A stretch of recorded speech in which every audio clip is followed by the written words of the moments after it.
Hello everyone, Wanderbot here, and welcome to Let's Try Teslagrad. Now, this is an abridged version of the longer version I did with my co-commentator Michelle, so if you want to see the full thing with our full thoughts, please go there. Otherwise, continue with this one, because it's more of a summation and it's like 4 times shorter. So, Teslagrad is an indie puzzle platformer made by Rain Game Studios. They're a Norwegian company, and this game came out on December 14th, so 4 days ago, as of, this video is posting, and overall it's pretty cool.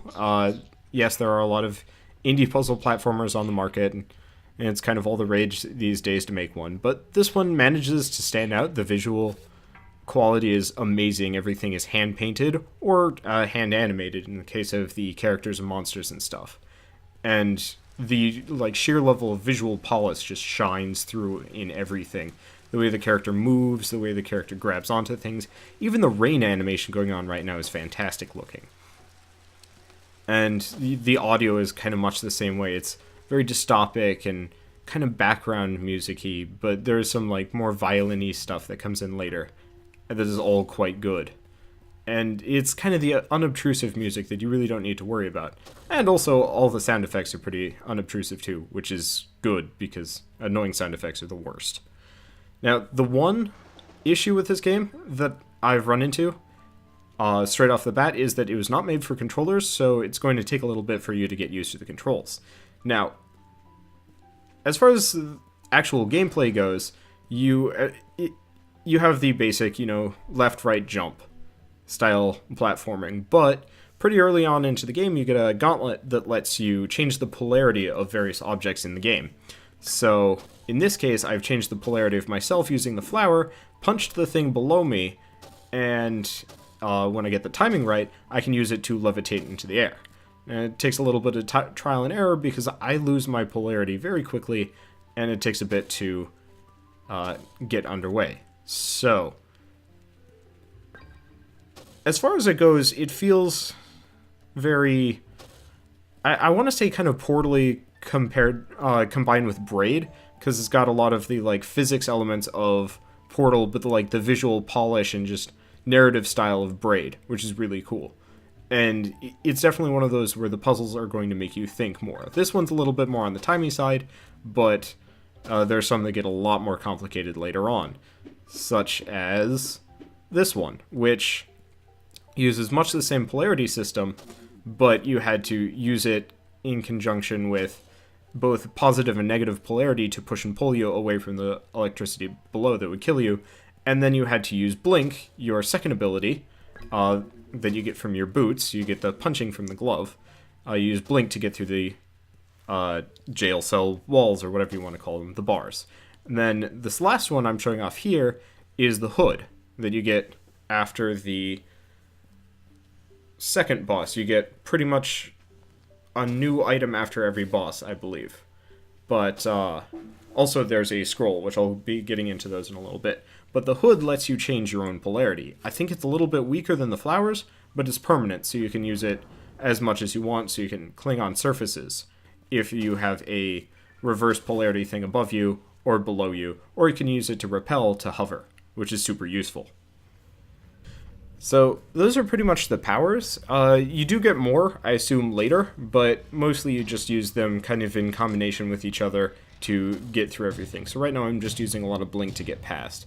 And this robot kind of concerned me a little bit, but in reality it just spits out one of those kind of lightning beetles. Now, probably haven't shown these off yet, but these lightning beetles also give you a slight charge, slight temporary charge, much like the flowers, but they're mobile, and more often than not lead to my death instead of a solution to a puzzle. But one thing I'd like to point out is just the sheer kind of visual quality that even went into that. Those robots that just spit out the little walking polarity bots, this is the only room they ever show up in, and they are unique. They've got a lot of character for pretty much a one-off object. The backgrounds are these very nice, interlacing pipes. The tiles you're on are all, kind of a little boring. They're just stone, except for the stuff you climb, and these, weird moving platforms. But, at the same time, they're all unique. No set of rooms is the same as any other set of rooms later on in the game.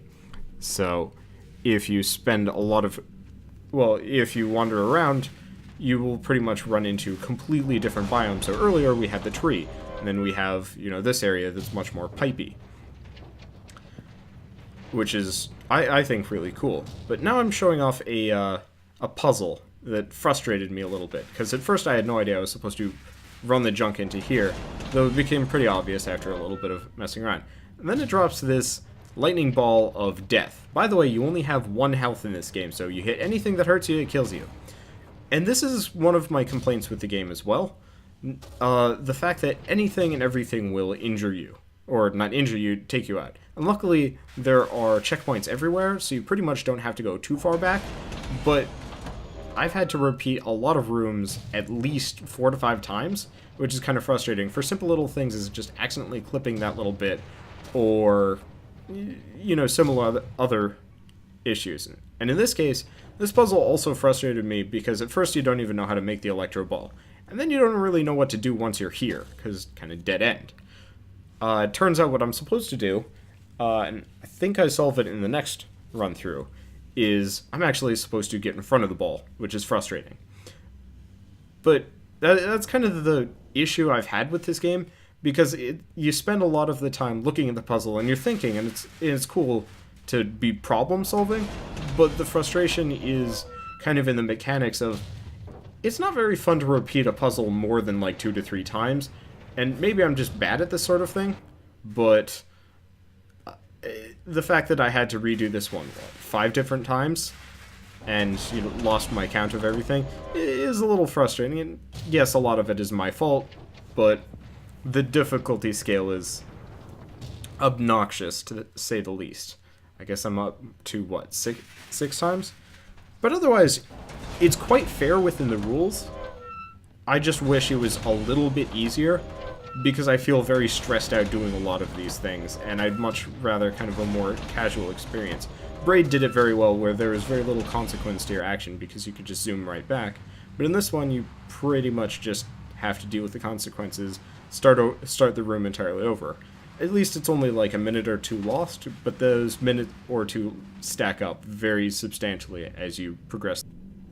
Now, I mentioned the story in this game, and this is going to be a little quick, but the story is told not through words, but through imagery. So right here in the background, we have a mechanical-looking bird bringing food to one of the Tesla mages, which is actually really cool, because it turns out that that bird is the second boss in the game, and if you're not really paying attention, you miss it.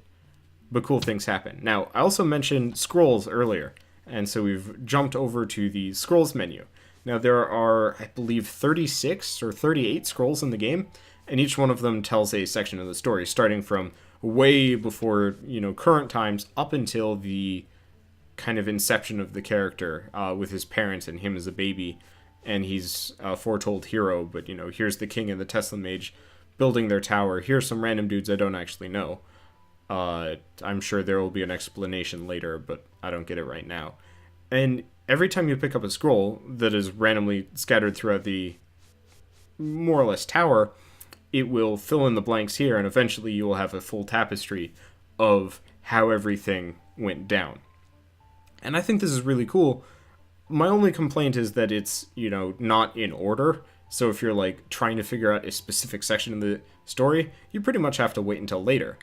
But the other nice thing is they've got cutscenes in this game that are super unconventional because they are marionette puppet style shows.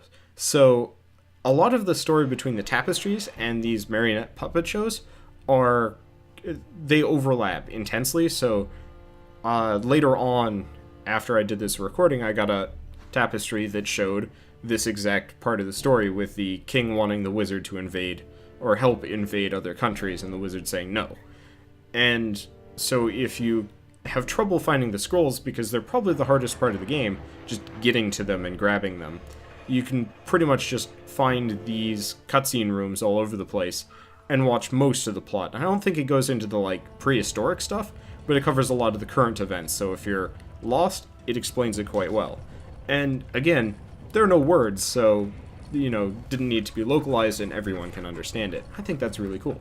I also just dig the childlike quality to all of it, because it, you know, fits the character's theme and fits the art style. And it's really pretty.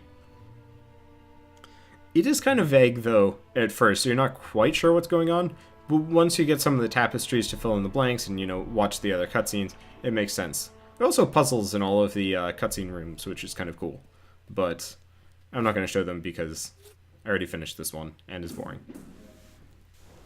And lastly, we have the bosses.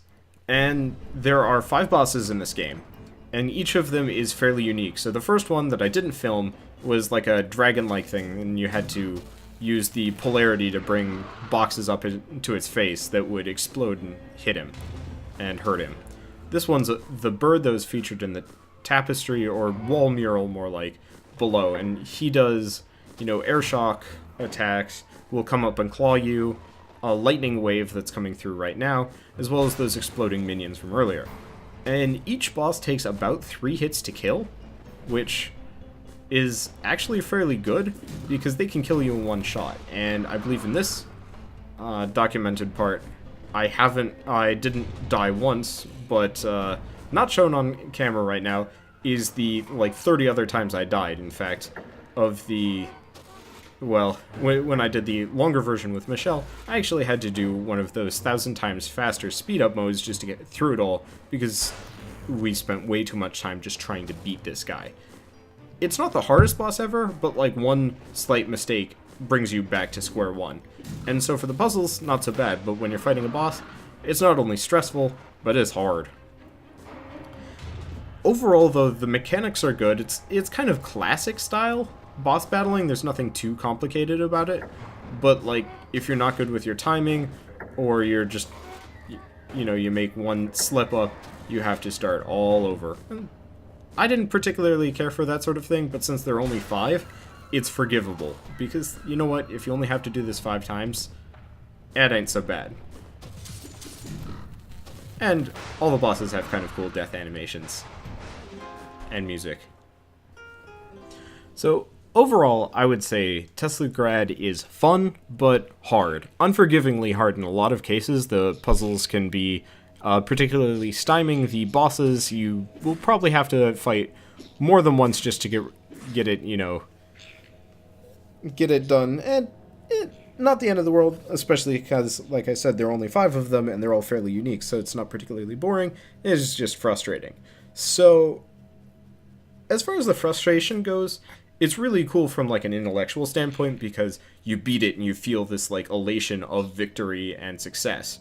But at the same time, there's the kind of balancing point of, if you're not that much of a puzzle platformer type person, this game's probably not going to be very fun for you. You're going to spend a lot of time frustrated, and you're not going to spend a whole lot of time having fun. So it's kind of like, I think this game was keyed more for the people that are already fans of the indie puzzle platformer genre, as opposed to more of an entry title.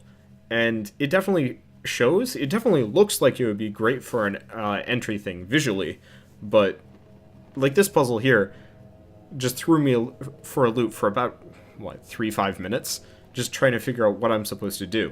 And not bad, just frustrating.